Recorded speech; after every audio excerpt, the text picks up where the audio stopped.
Assalamualaikum warahmatullahi wabarakatuh. Perkenalkan, saya Leni Rozani. Saya merupakan dosen keperawatan Universitas Muhammadiyah Bengkulu. Baiklah, saya akan menjelaskan rencana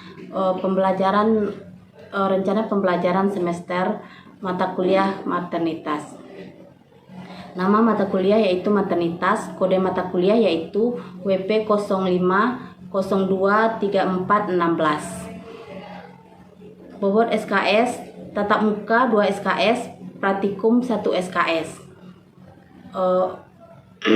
Metode pembelajaran, metode pemecahan kasus, pembelajaran berbasis proyek. Kemudian capaian mata kuliah. Mahasiswa mampu melakukan asuhan keperawatan wanita usia subur, usia reproduksi, pasangan usia subur, wanita dalam masa hamil, melahirkan, setelah melahirkan sampai bayi berusia 28 hari. Capaian pembelajaran yang pertama yaitu bertakwa kepada Tuhan Yang Maha Esa dan mampu menunjukkan sikap religius. Yang kedua yaitu menginternalisasi nilai, norma, dan etika. Yang ketiga yaitu menunjukkan sikap tanggung jawab atas pekerjaan di bidang keahlian secara mandiri. Yang keempat yaitu menguasai nilai-nilai kemanusiaan. Yang kelima yaitu menguasai konsep, prinsip, dan teknik penyuluhan kesehatan sebagaimana bagian dari upaya pencegahan penularan penyakit pada level primer, sekunder, dan tersier. Yang keenam yaitu bertanggung jawab atas pekerjaan di bidang profesi sesuai dengan kode etik profesinya. Yang ketujuh yaitu meningkatkan kapasitas pembelajaran secara mandiri. Deskripsi singkat mata kuliah yaitu mata kuliah ini merupakan bahasan tentang upaya meningkatkan kesehatan reproduksi perempuan usia subur, ibu hamil, serta melahirkan dan nifas. Penugasan kelompok yaitu berupa analisis jurnal, kemudian poin kehadiran. Poin kehadiran yaitu 20% untuk kehadiran dan tugas 20% untuk tugas, kemudian UTS beserta UAS 30%. Assalamualaikum warahmatullahi wabarakatuh. Assalamualaikum anak, gimana kabarnya sekarang? Alhamdulillah, baik semua ya nak ya? Ya. Oke. Sebelum kita mulai, lebih baik kita baca doa terlebih dahulu ya nak ya, biar lancar pelajaran kita hari ini dan diberkahi sama Allah. Ayo kita mulai berdoa. Ken, tolong pimpin doanya. Baiklah kawan-kawan, sebelum kita memulai perkuliahan pada siang hari ini, ada baiknya kita berdoa. Berdoa mulai. Bismillahirrahmanirrahim. Alhamdulillahirabbil alamin. Wassalatu wassalamu ala asrofil anbiya'i wal mursalin wa ala alihi washabihi ajmain. Rabbana atina fid dunya hasanah wa fil akhirati hasanah wa qina adzabannar. Berdoa selesai.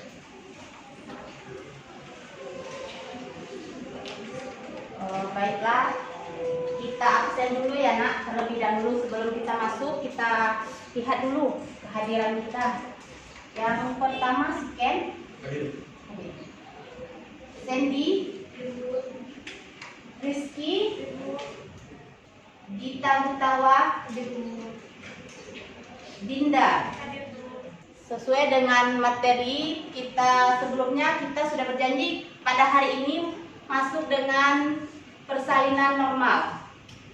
Ada yang tahu apa itu persalinan normal? Apa? Seorang ibu yang melahirkan secara normal. Seorang ibu yang melahirkan secara normal. Ya. Sebelum kita masuk ke pelajaran berikutnya, kita masuk kepada tujuan pembelajaran terlebih dahulu. Tujuan pembelajaran kita yaitu mahasiswa mampu menjelaskan konsep persalinan. Ya nak ya. Kemudian mahasiswa mampu menjelaskan reaksi yang muncul pada saat persalinan. Kemudian mahasiswa mampu menjelaskan dampak dari persalinan. Persalinan normal, seperti Maharani bilang tadi, persalinan adalah suatu proses pengeluaran hasil konsepsi dari dalam uterus melalui vagina atau jalan lain ke dunia luar. Itu persalinan. Jadi persalinan ini ada yang namanya persalinan normal dan persalinan abnormal. Semuanya itu namanya persalinan. Jadi ada nanti persalinan itu keluarnya hasil konsepsi selama 9 bulan itu biasanya 42 minggu. Itu biasanya lahirnya hasil konsepsi tadi ke dunia. Karena misalnya dia udah kepalanya udah di vagina ibunya, kemudian dia tidak bisa untuk sobekannya akan banyak, biasanya kiri kanan biasanya itu kita akan melakukan episiotomi, dia tidak terjadi perlukaan yang lebih membahayakan ibunya. Jadi perlukaan episiotominya satu aja, jadi lukanya satu aja, tidak lukanya kiri kanan, jadi tidak membahayakan bagi ibunya. Kemudian yang jelas persalinan normal itu dia normal, lahiriahnya vagina, melalui vagina, tidak melalui pintu tengah. Jadi kalau pintu tengah itu apa kira-kira? Sesar. Jadi kalau sesar kita itu persalinan yang tidak normal. Misalnya kalau vakum juga tidak normal. Misalnya ini bayinya tidak keluar kepalanya, berarti dia harus diadakan alat untuk menariknya, itu tidak normal berarti. Kalau pervagina lahirnya normal, kemudian lahirnya tidak memerlukan alat, itu yang disebut dengan persalinan normal. Waktunya 24 jam. Jadi kalau lebih dari 24 jam kita harus apa kira-kira? Harus dirujuk. Kenapa kira-kira harus dirujuk? Takut membahayakan ibunya dan janinnya. Karena kalau terlalu lama tenaga ibu juga habis. Ini ada beberapa istilah gravida. Gravida ini biasanya dengan G kita lambangkan. Wanita itu sedang hamil misalnya. Kalau wanita hamil misalnya G1 berarti hamil pertama. G2 itu hamil kedua.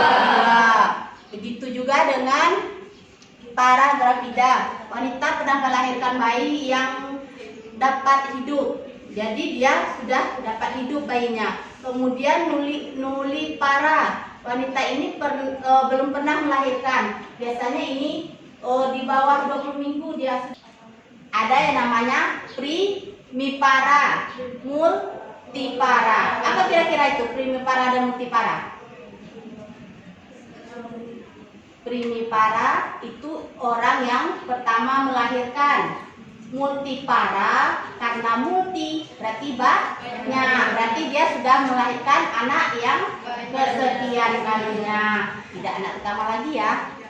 Dia terjadilah proses persalinan. Kemudian iskemi otot uterus karena pengaruh hormonal merangsang terjadinya kontraksi.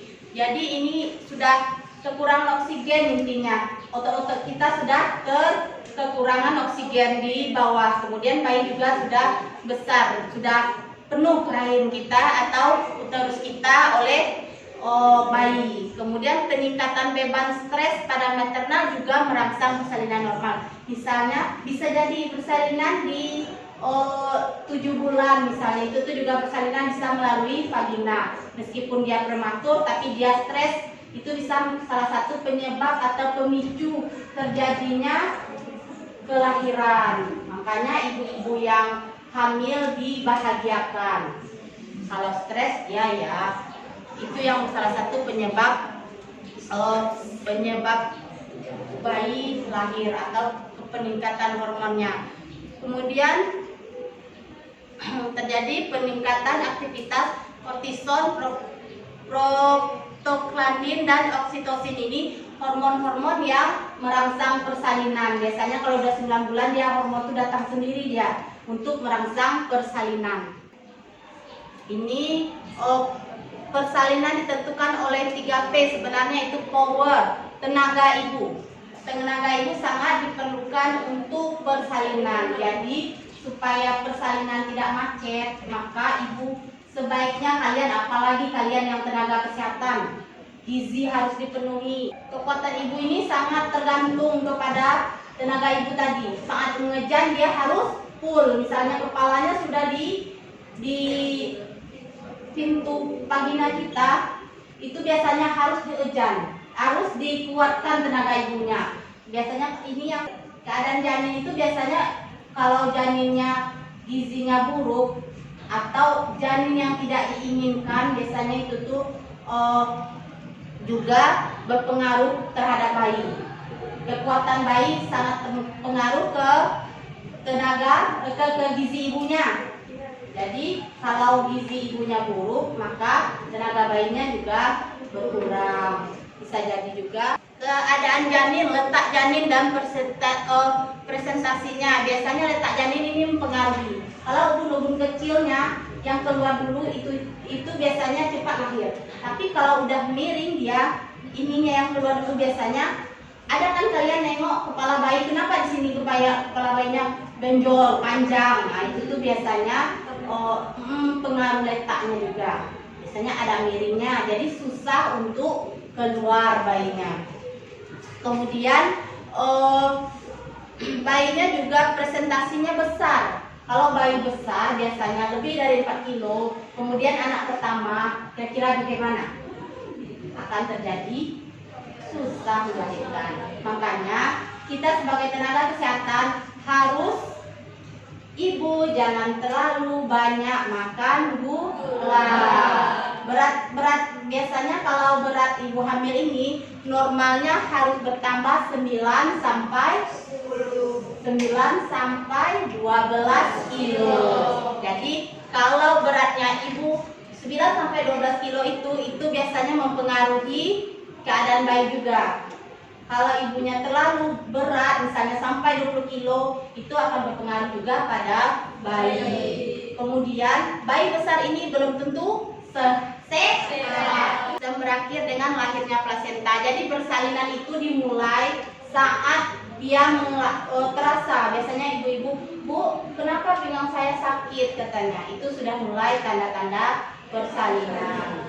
Itu juga tergantung kepada primipara dan multipara tadi.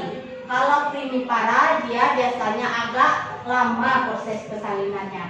Kalau multipara karena dia sudah pernah melahirkan maka dia akan cepat. Tanda-tanda dan gejala melahirkan itu yaitu pembukaan dan penipisan cervix. Biasanya kalau kita tuse, kita raba ke dalam itu terasa penipisannya. Kemudian kontraksi uterus. Biasanya kontraksi uterus ini minimal 2 kali dalam semenit. Kenapa kita, Bu, kita mau, Bu, sakit Bu katanya. Sudah terasa pinggang sakit katanya. Kemudian keluar lendir bercampur darah. Biasanya itu tuh sudah tanda-tanda persalinan. Jadi kalau sudah ada yang namanya sakit pinggang, kemudian perut melilit, kemudian keluar lendir bercampur darah, itu sudah tanda kelahiran. Yang pertama dia belum masuk panggul, kemudian dia 1,5 sudah masuk panggul, kemudian ini 2,5 masuk panggul. Ini nih panggulnya. Kalau ini sudah masuk lebih dalam, dia 60%-nya sudah masuk panggul. Kemudian kalau ini dia sudah tidak teraba lagi. Kalau dia masih goyang di sini berarti dia belum masuk. Nah, kita raba ibunya, dia belum masuk, berarti dia masih bisa digoyang. Berarti itu masih nomor 1. Jadi kita goyang di sininya, kalau dia masih tergoyang kepalanya berarti dia belum masuk panggul. Tapi kalau dia sudah tidak bisa digoyang lagi, berarti dia sudah masuk panggul. Kalau yang nomor 1 itu bisa jadi dia tidak bisa melahirkan normal. Bisa jadi panggul ibunya sempit. Ya, nak ya. Kalau yang nomor 2 berarti dia sudah masuk ruangan panggul. Berarti berkemungkinan besar dia bisa lahir normal. Yang berikutnya juga. Kalau yang ini dia sudah siap untuk dilahirkan, yang dilengkap atau kala pembukaan. Jadi di sini kita biasanya meraba. Sudah ada pembukaannya atau belum? Misalnya kalau ibu-ibu datang ke klinik atau ke tenaga kesehatan puskesmas atau di mana kayak gitu, di rumah sakit. Jadi kita raba dulu. Dia sudah tuse intinya ya, tuse kita raba dulu sudah ada pembukaan atau belumnya. Jadi kalau kala satu ini berarti dia sudah ada pembukaan. Kalau sudah pembukaan itu biasa berapa pembukaannya? Sampai berapa? Pembukaan septik sampai lengkap. Kalau kala satu ini dia sudah terjadi kita tuse, kemudian sudah teraba dia. Sudah ada tanda-tanda persalinan, kemudian dia menambah terus sampai dia 10 tadi. Kemudian di kala pembukaan ini kita menyiapkan semua alat-alat kebutuhan sesuai kalau ibunya apa alat-alatnya sudah kita siapkan. Baik apa aja kira-kira ibunya? Kain, kemudian apa? Ya, sopseknya, kemudian apa lagi? Gurita, ibu hamil, kemudian baju yang kalau dapat ada kancingnya di depan. Kemudian baskom sama-sama orang itu atau waskom kalau di kesehatannya. Apa kira-kira gunanya? Ayo. Melihat plasentanya. Kira-kira itu. Kita lihat plasentanya ya. Salah satunya kita melihat kondisi plasentanya. Kalau pengeluaran uri ini biasanya kita lihat salah satunya kotiledon. Dia ada kotiledon tumpuan-tumpuan daging. Biasanya dia kan bulat kena. Di dalam bulat-bulatan uri tadi tidak lengkap, kita periksa kotiledon tadi tidak ada sampai 16 sampai 24. Dia nampak nak kalau kurang dagingnya tuh dia nampak kurangnya di sana. Nanti kita ibu bawakan videonya untuk kita lihat bersama. Kemudian di plasenta ini juga dibiarkan itu fungsinya. Kenapa plasenta itu dibiarkan sebentar? Itu biasanya untuk mencegah anemi pada bayi. Jadi bayi kita tidak terjadi anemi. Jadi dia diresapnya dulu sama bayinya, darah-darah tadi sudah ditariknya dulu ke dalam untuk kebutuhan bayinya, baru dia dipotong. Kemudian jika tidak bersih pengeluaran uri ini, maka bisa terjadi berikutnya, terjadi perdarahan. Kita bisa jadi dibawa ke rumah sakit untuk ya salah satunya kalau 4 ini kita observasi untuk terjadi pendarahan atau tidaknya. Kemudian kita lihat fundus atau masih besar nggak fundusnya, masih lunak tidak fundusnya. Kalau masih lunak berarti kita pegang fundusnya masih terasa seperti balon berisi air, itu berarti masih lunak, belum terjadi kontraksinya. Jadi harus kita cek. Biasanya kita masase sebanyaknya agar dia kontraksi, kita bantu ke kontraksinya biar lancar, biar dia mengeras lagi kembali seperti semula dan pendarahannya tidak terjadi. Kalau misalnya seandainya kontraksinya buruk, itu akan terjadi pendarahan seperti air keran. Itu juga bisa menyebabkan kematian pada ibu melahirkan.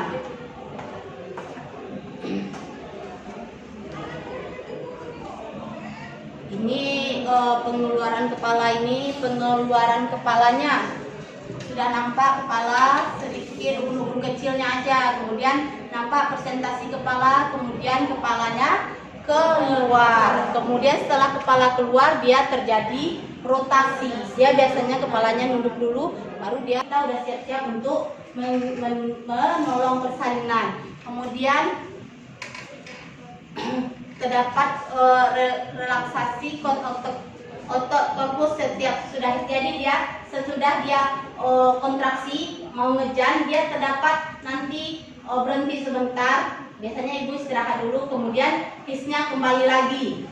Jadi dia kembali merasa untuk mengejar lagi biasanya. Bu, terasa lagi bu, katanya. Biasanya dia terasa keinginan untuk mengejar lagi. Kemudian biasanya cervix uteri yang banyak mengandung kolagen dan sedikit serabut otot akan tertarik ke atas. Biasanya kan dia Cervix itu biasanya ada yang keluar. Nah, ini cervix dan ini dia ada yang keluar, makanya harus kita masukkan dulu. Kalau dia sempat keluar, kita bayi keluar mendesak, itu tuh biasanya akan terjadi pendarahan hebat karena cervixnya yang sobek. Jadi harus kita kita bantu dengan memasukkan dulu biar kita yakin kali itu tuh cervixnya sudah di atas semua untuk lahir. Jangan atur pasien kita agar tidak mengejar. Kadang-kadang ada pasien yang baru atau anak pertama, dia keinginan mengejar itu memang kuat sekali. Jadi kita sebagai tenaga perawat harus mengingatkan, tunggu dulu, berarti pembukaannya belum lengkap. Kalau pembukaan belum lengkap, kita mengejar terus, itu akan terjadi pembengkakan pada daerah vaginanya. Jadi akan susah terjadi kelahiran. Biasanya itu tuh juga akan menghambat persalinan. Jadi kita kontraksinya itu kuat. Dalam 10 menit itu ada 3 kali yang dirasakan dia kontraksi, berarti dia sudah mau persalinan. Kemudian bila ibu lelah atau kurang makan, kurang minum, kurang istirahat, maka dapat menyebabkan distosia atau menghambat kelahiran. Jadi kalau intinya gizi ibu harus dipenuhi. Kemudian pemberian makan dan minum sangat dianjurkan untuk memperlancar persalinan. Kemudian oksitosin untuk memperbaiki his. Jika hisnya tidak bagus, maka kita memberikan yang namanya suntikan oksitosin untuk agar hisnya kuat. Kemudian agar hisnya agak rapat. Biasanya kan kalau orang yang bermasalah hisnya agak lama, antara satu his dengan his berikutnya biasanya itu akan lama. Induksi alami, misalnya kalau pasien kita udah 9 bulan, kita anjurkan dia berhubungan suami istri biasanya setiap malam kalau bisa. Itu salah satu untuk merangsang secara ilmiah, secara alami. Kemudian pada saat dia melahirkan biasanya kita rangsang dengan memegang kunting maminya. Jadi itu juga menyebabkan hormon oksitosinnya ditimbulkan oleh hormon oksitosinnya. Kemudian obat lain, prostaglandin dan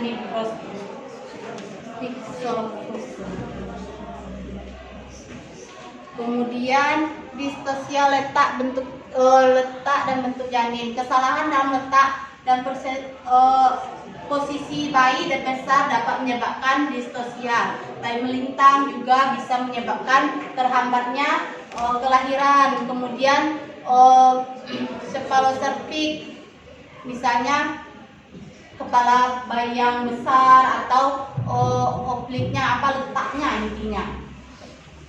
Letak bayi juga mempengaruhi kepersalinan.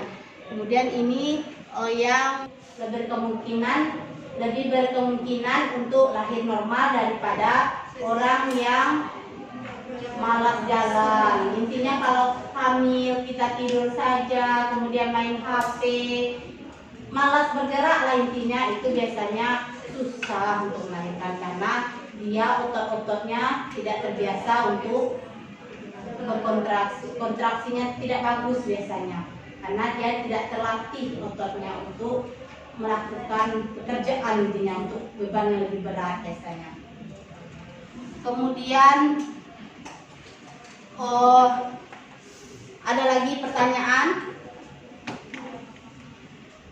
Ada lagi pertanyaan kira-kira?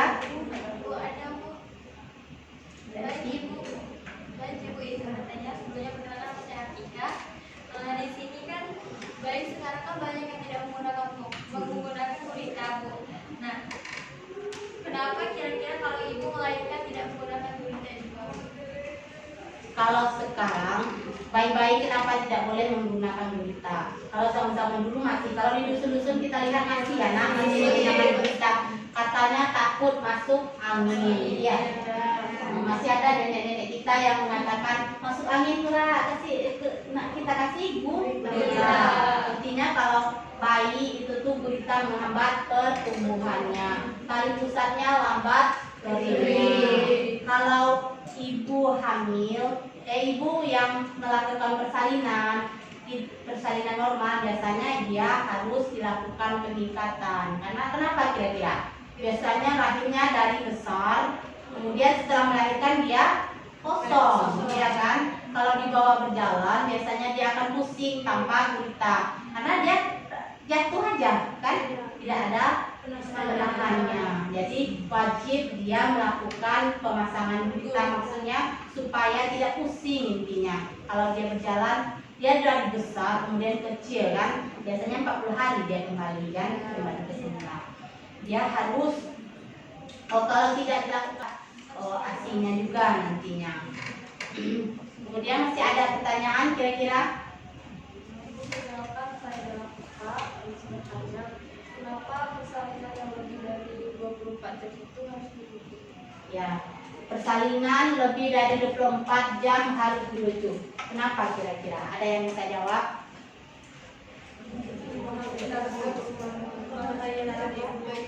Mengatasi pendarahan. Terus apa lagi?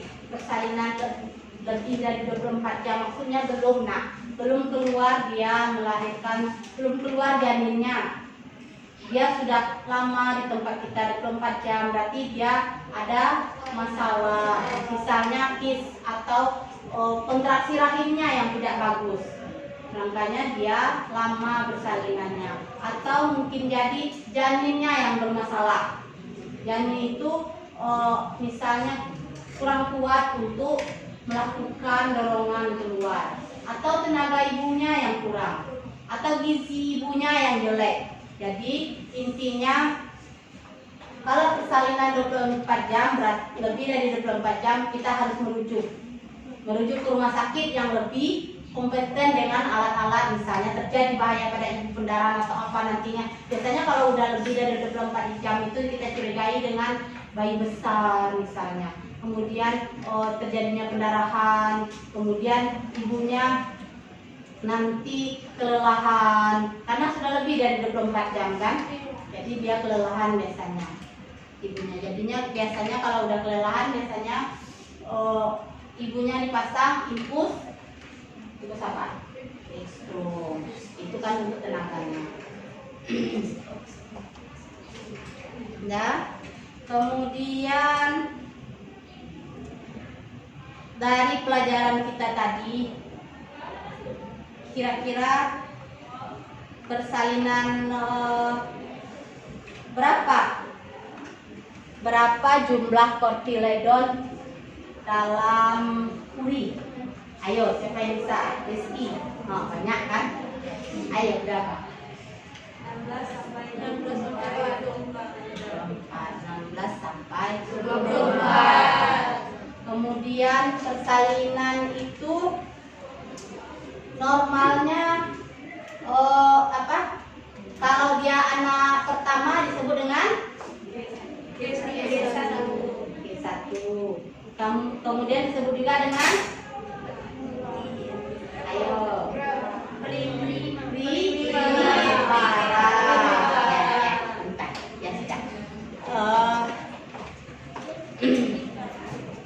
Kemudian sampai di sini masih ada yang mau ditanyakan?